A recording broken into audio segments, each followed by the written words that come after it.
ইতিমধ্যেই এই সরকার এবং রাজনৈতিক দলগুলোর সাথে মুখোমুখি অবস্থান দাঁড়িয়ে গেছে অনেক ইস্যুতে,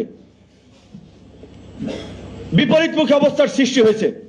এই অবস্থা যদি চলে তাহলে তো আমরা যেই ফাঁসিবাদের বিরুদ্ধে লড়াই করেছি, যাদেরকে আমরা প্রতিহত করার কথা বলছি, প্রতিরোধ করার কথা বলছি, তারা তো সুযোগ পাবেই। দুঃখজনক হচ্ছে অভ্যুত্থানের পরে হয় বিপ্লবী সরকার। সিরিয়াতে দেখেছেন না, এইখানে বিপ্লব করেছে আমরা, ছাত্র যুবক তরুণরা। উপদেষ্টা পরিষদে আছেন 60-70-80 বছরের বয়োবৃদ্ধরা, নড়তে পারে না, চড়তে পারে না, তারা 3-4টা মিনিস্ট্রি নিয়ে বসে আছেন। তাহলে বিপ্লবী স্পিডে সরকার চলবে কিভাবে? আমরা খুব হতাশ হয়েছি, খুব দেশ। আপনারা তো জানেন, অনেকে জানেন, নূর ভাই বোধহয় সব জানে, সরকার গঠন করেছে নূর ভাইয়েরা। কোন রাজনৈতিক দল জানে না সরকার কিভাবে হয়েছে। বাস্তব কথা এইটা।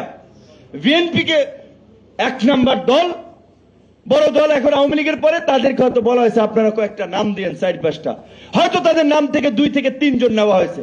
আর কোন দলের রেফারেন্সে আমি আপনাকে বলতে পারি চ্যালেঞ্জ করে, কোন দলের রেফারেন্সে কাউকে নেওয়া হয় নাই। কোত্থেকে এই তালিকাটা আসলো, কোন এমবেসি থেকে তালিকা আসলো, কোন গোয়েন্দা সংস্থা থেকে তালিকা আসলো আমরা জানি না। আমাদেরকে তালিকা করে দেখানো হয়েছে এই ব্যক্তিদেরকে নেওয়া হচ্ছে। আপনি সবকিছু রেডি করে নিয়ে এসেছেন, আমাদের স্বাক্ষর করেন, ঠিক আছে করেন, আপনারা ভালো মনে করে করছেন, দেখি ভালোভাবে যদি চালাইতেন দেশটা, তাহলে তো এই কোশ্চেনটা আজকে আসতো না।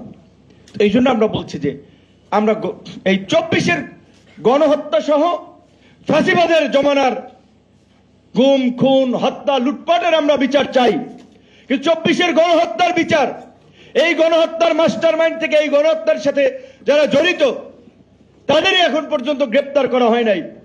একটা ট্রাইব্যুনাল গঠন করা হয়েছে, একটা ট্রাইব্যুনাল দিয়ে এই বিচার কার্য সম্পন্ন করা সম্ভব না, 5টা ট্রাইব্যুনাল করে দিত। বুঝতেছি আসলে কেন এইভাবে হচ্ছে। সেই জায়গা থেকে অনেক ক্ষোভের কথা আছে, আক্ষেপের কথা আছে। আমরা সরকারের পরিষ্কারভাবে বলতে চাই, আমরা মাসখানেক সময় দেখব। আমরা মনে করি যে বর্তমান যে অবস্থা, তাতে উপদেষ্টা পরিষদ পুনর্গঠন ছাড়া এই গণ অভ্যুত্থানের আকাঙ্ক্ষার বাস্তবায়ন সম্ভব নয়। ইতিমধ্যেই এই সরকার এবং রাজনৈতিক দলগুলোর সাথে মুখোমুখি অবস্থান দাঁড়িয়ে গেছে অনেক ইস্যুতে, বিপরীতমুখী অবস্থার সৃষ্টি হয়েছে। এই অবস্থা যদি চলে তাহলে তো আমরা যেই ফাঁসিবাদের বিরুদ্ধে লড়াই করেছি, যাদেরকে আমরা প্রতিহত করার কথা বলছি, প্রতিরোধ করার কথা বলছি, তারা তো সুযোগ পাবেই।